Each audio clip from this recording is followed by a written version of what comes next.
E o que eu acho interessante é o seguinte: o Eduardo Bolsonaro é hoje um presidenciável? Não, não é. Mas ele pode vir a se construir sendo o pai martirizado e ele também martirizado no exílio. O que difere ele desse campo do Tarcísio, por exemplo? O que Eduardo tem a oferecer ao trumpismo, aos Estados Unidos, ao MAGA e esse tecnolibertarianismo ultraconservador é o seguinte: o que eles querem? Dominação total do Brasil. A entrega total e absoluta do Brasil para os interesses dos Estados Unidos, para que eles utilizem o território latino-americano, em especial do Brasil, que é uma grande potência global, como colônia de exploração para tentar manter a hegemonia militar, que eles estão cada vez gastando mais, tentar manter a economia interna, e o Brasil poderia subsidiar isso na forma de roubo mesmo, tá? Para que eles conseguissem. A turma do Tarcísio da Faria Lima é a mesma turma, por exemplo, do Centrão, desses políticos mais fisiológicos tradicionais, é a turma do agro, é a turma da indústria, é a turma que negocia, que não quer, por exemplo, cortar relações com o BRICS, que sabe que grande parte do PIB do Brasil é relativo ao BRICS, que a China é o principal parceiro comercial, enquanto, do outro lado, o trumpismo quer destruir o BRICS, porque o BRICS é um grande problema para os Estados Unidos, de fato, em especial na América Latina. Tá? Então, como que eu posso dar de exemplo? Essa semana passada começou a funcionar o porto de Xangai, no Peru. E esse porto deságua produtos da América Latina inteiro, direto para a Ásia, com um custo muito menor de frete, e sem passar pelo Cabo Drake, que é dominado pela OTAN e pelos Estados Unidos, lá embaixo, e sem passar pelo Canal do Panamá, que é dominado pelos Estados Unidos. Existe o projeto da construção da ferrovia bioceânica, que vai ligar o porto no Recife, em Pernambuco, até o porto de Pernambuco até o porto de Xangai. Fora as outras malhas ferroviárias que estão interligando. Ou seja, os Estados Unidos perderia completamente o poder de rotas comerciais, de logística nas Américas. Só ele, na América do Norte, que ele conseguiria manter. Canadá e Estados Unidos.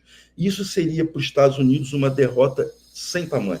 Tá? Os Estados Unidos não conseguiria tentar manter essa hegemonia. Enquanto esse pessoal mais da direita fisiológica entende o seguinte: os Estados Unidos, por exemplo, agora queriam obrigar a China a parar de comprar soja brasileira e comprar dos Estados Unidos, senão eles iam supertarifar a China. A China não fez isso. Mas o que aconteceu? A elite brasileira, o cara do agronegócio não é idiota, ele sabe que se fechar, por exemplo, com o Eduardo Bolsonaro e com o trumpismo, eles vão perder e muito, porque todo o agro vai acabar, porque eles vão botar em primeiro lugar o agro dos Estados Unidos e o agro brasileiro vai ser uma subsidiária do agro dos Estados Unidos. E é um dado que eu acho relevante, Thiago, é que você tem um plano safra, mas quem investe mais no agro brasileiro é a BlackRock, é a Vanguard, são esses grandes fundos que investem porque eles ganham muito dinheiro com as commodities que o Brasil vende, por exemplo, para a China. E são fundos que estão ali com sede nos Estados Unidos e etc., aí no norte global.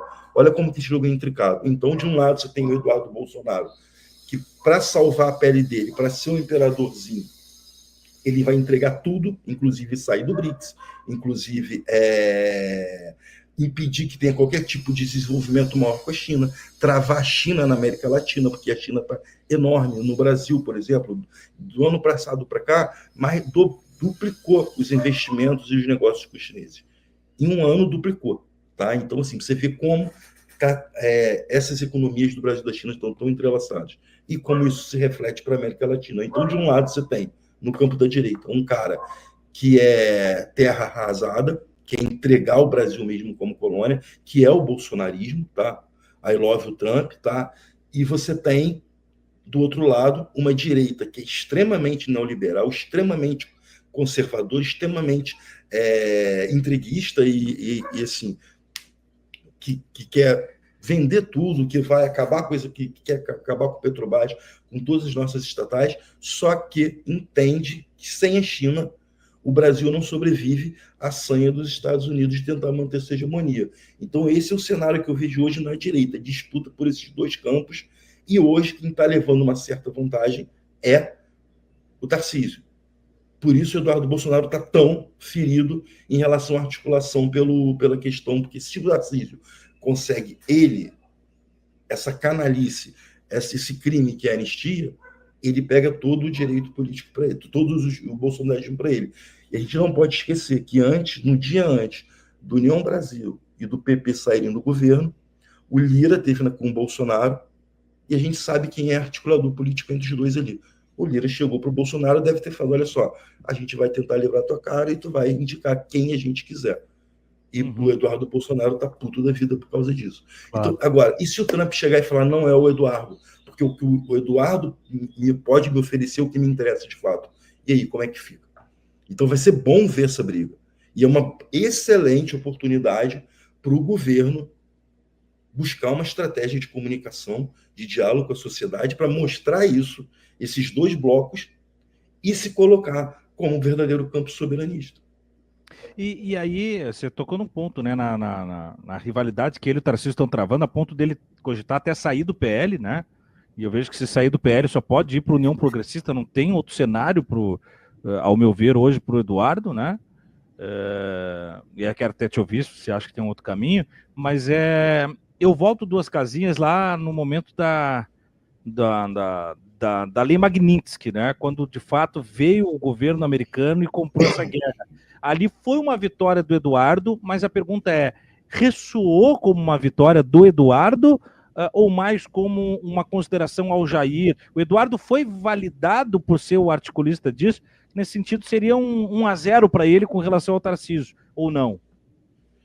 Entendo que sim, até porque ele buscou capitalizar esse movimento que ele fez.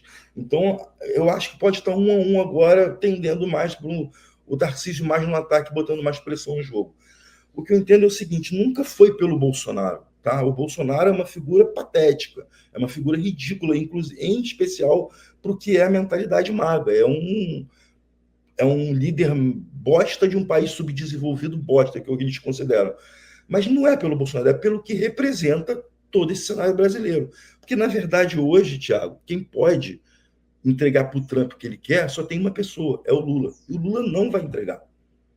O Trump está desistindo. Você vê que tudo começou a... Olha, eu sempre chamo atenção para isso.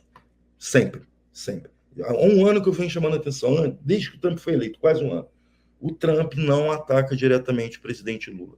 O Trump ataca as instituições, o Trump ataca o Supremo, ataca políticos, ataca membros do governo, como foi com o ministro, que ele aplicou a Lei Magnitsky, só que ele não ataca diretamente o Lula. Por quê? Porque o Lula tem um soft power enorme no mundo. Tanto que países que ele considerava que iriam apoiar nessas empreitadas loucas dele, como, por exemplo, a Meloni, ela se subjuga ao Trump em relação à Ucrânia. Só que a Meloni não ataca em nada o governo Lula. As parcerias comerciais entre os países estão normais, entre outros líderes europeus. O Reino Unido não ataca. Macron, nem se fala, o Macron e o Lula são muito amigos. Então você tem, assim, o Lula é uma figura nesse tabuleiro que, se o Trump atacar, quem vai crescer? O Lula. Então ele não ataca o Lula, ele ataca o Brasil e as instituições. E isso, assim, o que eu entendo disso? Que o Lula, só o Lula poderia entregar o que ele quer, que é, por exemplo, o time foi perfeito, tá? Isso começou logo depois da cúpula do Rio do BRICS, que na época falaram que seria um fracasso, e não foi um fracasso, tá? O que foi decidido ali foi muito relevante. E eu chamo a atenção desde então para a ferrovia bioceânica, porque muda completamente toda a lógica de comércio, de rotas comerciais dos Estados Unidos. Isso seria um prejuízo enorme, você estaria dando à China e ao BRICS a América Latina. Tá? Então, por que ele está utilizando o Eduardo Bolsonaro? Porque ele é um cão raivoso. Ele é um cara que não é nem pelo pai, a gente já viu que não é pelo pai, né? Ingrato do KRL. A gente sabe que não é. É pelo jogo de poder, é pelo poder da família que ele imagina que pode conquistar. Então, para o trumpismo, o Eduardo Bolsonaro é uma figura muito interessante, porque o trumpismo é a face do fascismo moderno. E o Eduardo Bolsonaro é um desses operadores na América Latina. Tá? Então, eu entendo que sim, que o Eduardo Bolsonaro, hoje, ele tem um capital político. Só que você tem a figura do Lula, que não pode ser atacada diretamente pelo Trump. Tanto que não é. O Bannon já fala do Lula, não é de hoje, já citou o Lula algumas vezes como principal empecilho para o crescimento do conservadorismo, como principal líder progressista que poderia criar um problema. Então, o Lula é uma figura-chave. Olha que interessante, esse mês agora a gente tem, na ONU, vai ter a Assembleia Geral da ONU. O Lula vai abrir uma Assembleia Geral da ONU, onde a maioria dos países dizem que vão votar pela criação do Estado palestino em meio a um genocídio. E isso está tudo interligado. Logo depois é o Trump, vai ser a primeira vez que eles vão estar no mesmo ambiente e um contrapondo o outro. Esse discurso do Lula na ONU, eu espero que seja um discurso histórico. Acredito que vai ser um discurso que vai ficar para a história, para o momento histórico que a gente vive, para esse momento específico, e que vai contrapor duas ideias de mundo. Tá? A China lançou agora o plano de governança global. Cabe o Lula abrir o discurso da ONU, além de falar em território americano a favor do Estado palestino, do povo palestino, e falar em genocídio, falar também de uma nova governança global, resgatando a ONU disputando a ONU como instituição que deve ser preservada, e isso está tudo interligado ao cenário nacional também. Então, a gente, assim, porque eu entendo, Thiago, assim, o que eu venho fazendo é o seguinte, eu acho que o jornalismo, em especial no século XXI, nessa era da hiperconectividade, ele não pode ser apenas informativo, ele tem que ser também preditivo, estratégico, porque se a gente estivesse lá atrás entendendo, a academia que conseguisse dialogar mais com a sociedade através de jornalismo, a gente estaria entendendo melhor o cenário que a gente está vivendo agora. E a gente precisa se preparar para o que está por vir. Mas a mensagem de esperança que sempre fica é: nós temos, como presidente da República, o maior líder político do atual momento. E só para terminar a fala, o que eu defendo? Você tem grandes líderes no mundo, inclusive o Trump, tá? Que é um grande líder, o modelo dele.